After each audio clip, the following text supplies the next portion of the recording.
Hi friends, నేను మీ Sneha. Welcome back to Sneha foods and అవుటింగ్స్కి. Today recipe masala paneer curry. సింపుల్గా టేస్టీగా ఎలా ప్రిపేర్ చేయాలో ఈ మసాలా పన్నీర్ కర్రీని ఈ వీడియోలో చూసేద్దాం. మరి అంతకంటే ముందు నా ఛానల్ని ఎవరైనా కొత్తగా చూస్తున్నట్టయితే ప్లీజ్ సబ్స్క్రైబ్ చేసుకోండి. అలాగే పక్కనున్న బెల్ ఐకాన్ని ప్రెస్ చేయండి. అలా చేస్తేనే నేను పెట్టిన ప్రతి ఒక్క నోటిఫికేషన్ మీ వరకు వస్తుంది. మరి ఆలస్యం చేయకుండా వీడియోలోకి వెళ్ళిపోదాం. చూడండి, నేను ఇక్కడ 200 గ్రామ్ వరకు పన్నీర్ని తీసుకున్నాను. ఇలా పన్నీర్ని తీసుకున్న తర్వాత ఇలా పీసెస్ లాగా అయితే కట్ చేసుకోవాలి. నేను ఈ సైజులో పీసెస్ అయితే కట్ చేసుకున్నాను. కాస్త పెద్ద సైజులోనే కట్ చేసుకున్నాను. ఇలా కట్ చేసుకున్న పీసెస్ని ఒక ప్లేట్లోకి వేసేసుకోండి. ఇలా వేసేసుకున్న తర్వాత ఇప్పుడు స్టవ్ ఆన్ చేసి స్టవ్ పైన ఒక ప్యాన్ పెట్టుకొని ఒక 3 టేబుల్ స్పూన్ వరకు ఆయిల్ని వేసుకోండి. మీరు ఇక్కడ నెయ్యిని కూడా యాడ్ చేసుకోవచ్చు. నేను ఓన్లీ ఆయిల్ని వేస్తున్నాను. ఇలా ఆయిల్ కాస్త వేడైన తర్వాత పన్నీర్ ముక్కల్ని వేసుకొని స్టవ్ సిమ్లోకి పెట్టుకొని ఇలా ఫ్రై చేసుకోవాలి. వేయగానే తిప్పకుండా ఒక నిమిషం అయిన తర్వాత ఇలా రెండు వైపులా తిప్పుతూ కలర్ చేంజ్ అయ్యేంత వరకు పన్నీర్ని అయితే ఫ్రై చేసుకోండి. చూడండి, ఇలా కలర్ చేంజ్ అయిన తర్వాత ఒక ప్లేట్లోకి అయితే వేసేసుకుందాము. మరి ఎక్కువగా ఫ్రై చేయకుండా ఇలా నార్మల్గా ఫ్రై చేయండి. అప్పుడే పన్నీర్ అనేది సాఫ్ట్గా ఉంటుంది. మరి ఎక్కువగా ఫ్రై అయితే ఆడ్గా అవుతుందండి. చూడండి, ఇలా ఫ్రై అయిన తర్వాత ఇప్పుడు ఇందులోనే 2 మీడియం సైజు ఆనియన్స్ని అయితే ఇలా పొడుగా కట్ చేసుకొని వేసుకున్నాను. కాస్త సాల్ట్ వేయడం వల్ల ఆనియన్స్ తొందరగా మగ్గుతాయి. ఇలా ఆనియన్స్ హాఫ్ ఫ్రై అయిన తర్వాత ఇందులోకి 2 మీడియం సైజు టమాటోస్ని కూడా వేసేసుకోండి. ఇలా వేసేసుకొని సాఫ్ట్గా ఫ్రై అయ్యేంత వరకు ఫ్రై చేసుకోవాలి. చూడండి, ఇలా సాఫ్ట్గా అయిన తర్వాత స్టవ్ ఆఫ్ చేసేసి ఒక ప్లేట్లోకి తీసేసుకుందాము. ఇప్పుడు మిక్సీ జార్ తీసుకొని అందులోకి కాసేపు చల్లారిన తర్వాత ఈ మసాలాని మిక్సీ జార్లోకి వేసుకోండి.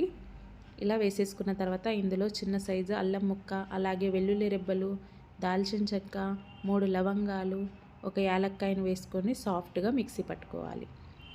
చూడండి, ఇలా మిక్సీ పట్టుకొని పక్కన పెట్టేసుకోండి. స్టవ్ పైన ఒక బాండి పెట్టుకొని ముందుగా ఆనియన్స్, టమాటోస్ ఫ్రై చేసుకున్న ఆయిల్ ఉంది కదండి, ఆ ఆయిల్ వేసుకున్న తర్వాత కాస్త 1 టేబుల్ స్పూన్ వరకు వేరే ఆయిల్ని వేసుకోండి. ఆయిల్ వేడైన తర్వాత 2 బిర్యానీ ఆకులు, అలాగే దాల్చిన చెక్క, 1 టేబుల్ స్పూన్ జీలకర్రను వేసుకొని వేయించుకోవాలి. ఇలా మొత్తం వేగిన తర్వాత ముందుగా ప్రిపేర్ చేసి పెట్టుకున్న మసాలాని వేసుకొని ఇలా బాగా మిక్స్ చేసుకోండి. ఇలా మొత్తం కలుపుకున్న తర్వాత ఇందులోకి 1/2 టీ స్పూన్ వరకు పసుపు, స్పైసీకి సరిపడే కారం, నేను ఇక్కడ 2 టేబుల్ స్పూన్ కారంని వేసుకుంటున్నాను. అలాగే 1 టేబుల్ స్పూన్ ధనియా powder, 1 tablespoon garam masala, రుచికి సరిపోయే సాల్ట్, నేను ఇక్కడ 1/2 టీ స్పూన్ వరకు సాల్ట్ని వేసుకొని ఇలా బాగా మిక్స్ చేసుకొని మూత పెట్టేసుకొని ఒక 5 నిమిషాల పాటు స్టవ్ సిమ్లోకి పెట్టుకొని ఇలా ఆయిల్ పైకి తేలేంత వరకు ఇలా మసాలాను అయితే ఫ్రై చేసుకోవాలి. చూడండి, ఇలా ఆయిల్ మొత్తం పైకి తేలిన తర్వాత ఇందులోకి వాటర్ని అయితే వేసుకుందాము. నేను ఇక్కడ 1/2 గ్లాస్ వరకు వాటర్ని వేసుకుంటున్నాను. ఇలా వాటర్ వేసుకున్న తర్వాత మూత పెట్టేసుకొని మరొక 5 నిమిషాల పాటు ఇలా కర్రీని అయితే ఉడికించుకోవాలి. ఇలా ఉడికిన తర్వాత ఇప్పుడు ఇందులోకి ముందుగా ఫ్రై చేసి పెట్టుకున్న పన్నీర్ ముక్కల్ని వేసుకోండి. ఇలా పన్నీర్ ముక్కల్ని వేసుకొని బాగా మిక్స్ చేసుకోండి.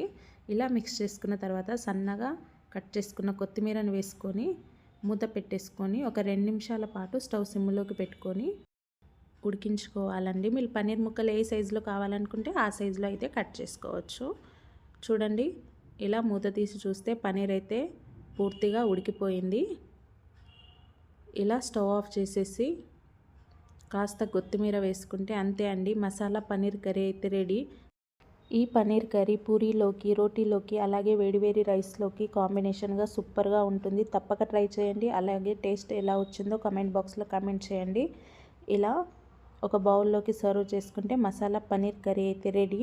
ఈ వీడియో మీకు నచ్చింది అని అనుకుంటున్నాను. మీకు కనుక నచ్చినట్టయితే please do like, share and subscribe Sneha foods and అవుటింగ్స్కి. Thank you for watching.